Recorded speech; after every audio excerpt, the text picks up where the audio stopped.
Are you ready? ప్రభువా, నా జీవితములో ఎందుకు ఇలా జరుగుచున్నవి? ప్రభువా, నా జీవితములో ఎందుకు ఇలా జరుగుచున్నవి? మన జీవితంలో ఎప్పుడైతే ఎందుకు దేవా ఇలా జరుగుతుంది, ప్రతికూలాలు జరుగుతున్నాయి అని అనుకుంటావో 3 జీలు మన హృదయంలోండి వస్తాయి. ఏంటిది? 3 జీలు. జీ అంటే ABCDEF. 3 జీలు మన హృదయం నుండి వస్తాయి, మన నోట్ల నుండి వస్తాయి. మొదటి జీ గ్రీఫ్, రెండో జీ గిల్ట్, మూడో జీ గ్రడ్జ్. ఒకటో జీ గ్రీఫ్, రెండో జీ గిల్ట్, మూడో జీ గ్రడ్జ్. గ్రీఫ్ అంటే శోకం. ఎందుకు దేవా ఆ ఏడుపుకి ఒక పరిమితి ఉండదు.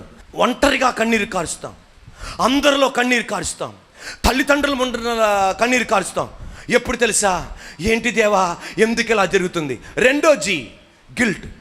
ఏదో నేను చేశా అందుకే నా జీవితంలో ఇలా జరుగుతుంది, ఏదో నేను చేశా అందుకే ఇలా జరుగుతుంది. అది రెండో జీ. మూడో జీ గ్రడ్జ్, పగ. కోపం వచ్చేస్తూ ఉంటుంది, జీవితం మీద కోపం వస్తూ ఉంటుంది, ఇంటోళ్ళ మీద కోపం వచ్చేస్తూ ఉంటుంది, నీకు స్నేహితుల మీద కోపం వచ్చేస్తూ ఉంటుంది, ఏదో పగ మనకు వస్తుంది.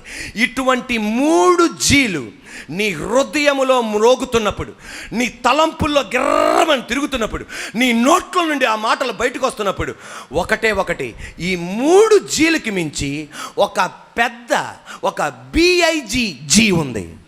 అంటే అర్థం ఏంటి? ఒక బిగ్ జీ ఉంది. ఏంటిది అది? గాడ్. ఈ 3 జీల మధ్య అల్లాడిపోతున్నప్పుడు ఒక పెద్ద జీ, ఆ గాడ్ వైపు నువ్వు తిరగటానికి రెడీ అయితే ఈ జీల మీద నా దేవుడు నీకు విజయం ఇస్తాడు. నీ శోకం మీద నీకు ఒక విజయం ఇస్తాడు, నేరారోపణ మీద నీకు ఒక విజయం ఇస్తాడు, నీ పగ మీద నీకు ఒక విజయం ఇస్తాడు. యోబు జీవితములో అన్నీ పోయినాయి. అన్నీ పోయినప్పుడు ఈ 3 జీలు, ఒకటి గ్రీఫ్, 2 గిల్ట్, 3 గ్రడ్జ్. ఈ పగ, నేరారోపణ, ఈ దుఃఖం ఇతన్ని ఏలుతుంది, ఇతని మీద తాండవిస్తుండగా ఈయన చేసింది ఏంటి తెలుసా? బిగ్ జీ మీద ఆధారపడ్డాడు. బిగ్ జీ మీద ఆధారపడ్డాడు, దేవుని మీద ఆధారపడ్డాడు. ఈ 3 మీద నా దేవుడు విజయం ఇచ్చాడు. నేరారోపణ మీద విజయం ఇచ్చాడు, దుఃఖం మీద విజయం ఇచ్చాడు. తర్వాత నేరారోపణ మీద విజయం ఇచ్చాడు. ప్రైజ్ ది లార్డ్, హల్లెలూయా.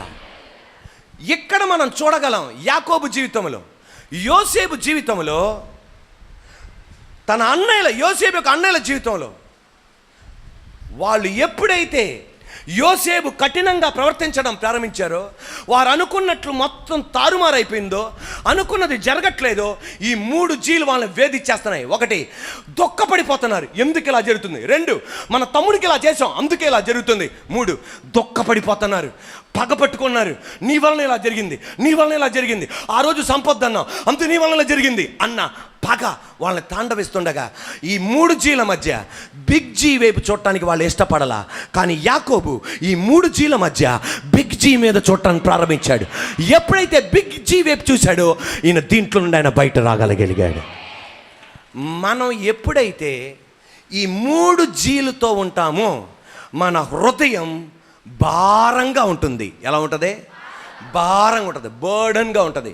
కానీ ఎప్పుడైతే ఆ బిగ్ జీ వైపు మనం చూస్తామో, ఈ 3 జీలు మనతో ఉన్నప్పుడు మన హృదయం భారంగా ఉంటుంది, మన తలంపులు భారంగా ఉంటాయి, మన మాటలు భారంగా ఉంటాయి. ఎప్పుడైతే ఆ బిగ్ జీ అంటే ఎవరు? గాడ్ వైపు మనం చూస్తామో నీ భారాన్ని బ్రిడ్జిగా మార్చేస్తాడు.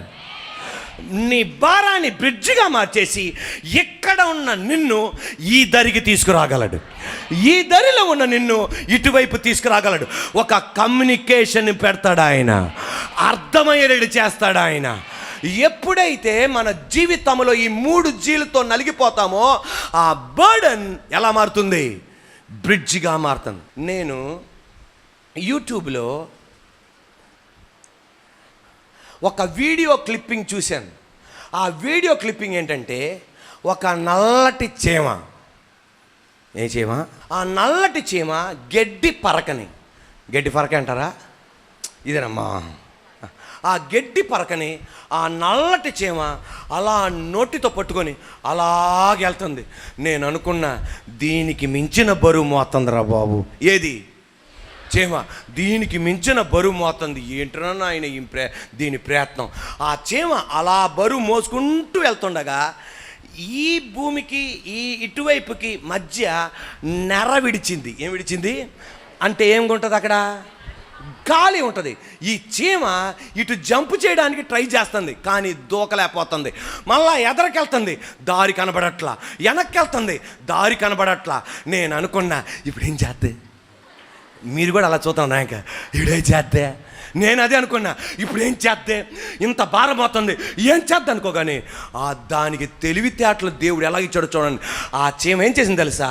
ఆ గడ్డి పరకే ఈ కాలికి మధ్య ఉంది కదా, ఇటువైపున ఇదుంచి ఇటువైపున ఇటుంచి దీనిపై నుండి నడుచుకుంటూ వెళ్ళిపోయింది. అది ఆ భారం ఏంగా మార్చింది? బ్రిడ్జిగా మార్చింది. నా జీవితంలో 3 జీలతో భారం చెందుతున్నావే, ఎప్పుడైతే దేవుని మీద ఆధారపడతావో బ్రిడ్జిగా మార్చేస్తాడు ఆయన.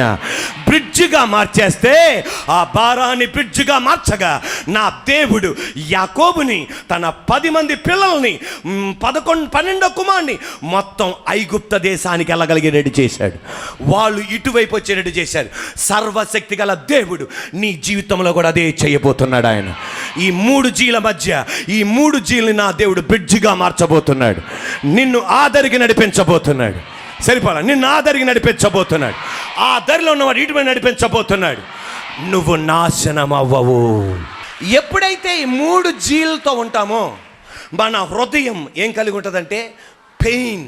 గట్టి చెప్పండి, పెయిన్ అంటే ఏంటి? బాధ, నొప్పి. గట్టి చెప్పండి, నొప్పి కలిగి ఉంటాం. నొప్పి కలిగి ఉన్న మన జీవితంలో ఏంటి దేవా నాకే ఇలా జరుగుతుంది? నొప్పి కలిగి ఉంటాం. బిడ్డలకు జరుగుతున్నప్పుడు, కుటుంబంలో జరుగుతున్నప్పుడు పెయిన్, నొప్పి కలిగి ఉంటాం. ఆ నొప్పిలో దేవుడు చెప్పే మనకు సత్యం, ఇది నా మాట కాదు, ఒక భక్తుడు చెప్తున్నాడు. మనకి నొప్పి ఉంది, నొప్పి వచ్చింది, మనకి పెయిన్ ఉంది అంటే దానికి అర్థం రిలీఫ్ కలగబోతుంది. ఒక గర్భిణీ స్త్రీ, 9 మాసాలు గర్భవతి అయిన స్త్రీ, ఆమె గర్భములో ఉన్న ఆ శిశువు టుపట కదులుతూ ఉంటే ఆ స్త్రీకి ఎలా ఉంటుంది? గట్టి చెప్పండి అమ్మా, నొప్పిగా ఉంటుంది. నొప్పి ఉందంటే దానికి అర్థం ఏంటి? రిలీఫ్ ఉంది అని. అదే గనక ఆ గర్భములో గనక శిశువు కదలకుండా ఉందనుకోండి, ఏముండదు, నొప్పి ఉండదు. అంటే దానికి అర్థం ఏంటి? పరిస్థితి అయిపోయింది అని. నీకు నొప్పి ఉందా? ఈరోజు గాయపడినావు, నొప్పి కలుగుతుందా? నీ బిడ్డల విషయంలో నొప్పి కలుగుతుందా? కుటుంబం విషయంలో నొప్పి కలుగుతుందా? దానికి అర్థం నువ్వు రిలీఫ్ చూడబోతున్నావు అని. ఏమండి, కాలుకి దెబ్బ తగిలింది, ఏమొస్తుంది? నొప్పి వస్తుంది. అదే నొప్పి రాపోతే కాలు తీసేస్తారు. నొప్పి ఉందంటే రిలీఫ్ ఉంది అని. నొప్పి ఉందంటే రిలీఫ్ ఉందని. 24 గంటల కడుపు నొప్పి, దానిలో ఏముంటుంది? నొప్పి ఉంటుంది. నొప్పి ఉంది గనక అపెండిక్స్ని ఏం చేస్తారు? కట్ చేస్తారు. కొంతమందికి 24 గంటల్లో కడుపు నొప్పికి ఏముండదు? నొప్పి ఉండదు. ఎందుకు నొప్పి ఉండదు? ఆ అపెండిక్స్ బర్స్ట్ అయిపోద్ది, తద్వారా విషమైపోయి ఆ వ్యక్తి జీవితం అయిపోద్ది. ఈ రోజున నువ్వు నొప్పి గుండా వెళ్తున్నావంటే దానికి అర్థం నీకు రిలీఫ్ దొరకబోతుంది అని. ఒక్కసారి ఆర్ యు రెడీ? 10 మంది అన్నయ్యలు, ఆమేనండి, 10 మంది అన్నయ్యలు, బెన్యామీను కుటుంబ సభ్యులు, యాకోబు పెయిన్ గుండా వెళ్తున్నారు. పెయిన్ గుండా వెళ్ళారు, దేవుడు ఒక రిలీఫ్ని తీసుకొచ్చాడు. ఈరోజు నువ్వు కూడా పెయిన్ గుండా వెళ్తున్నావా? అతి త్వరలో నీకు రిలీఫ్ దొరకబోతుంది. కొంతమందికి ఏం జరిగినా నొప్పి ఉండదు, పిల్లలకి ఏం జరిగినా నొప్పి ఉండదు, భర్తకి ఏం జరిగినా నొప్పి ఉండదు, భార్యకి ఏం జరిగినా నొప్పి ఉండదు అంటే అలా అంటుంటాడు. అంటే దానికి అర్థం నువ్వు క్లైమాక్స్లో వచ్చావని. ఈరోజు నీకు పెయిన్గా ఉన్నావా? దానికి అర్థం రిలీఫ్లో ఉన్నావని.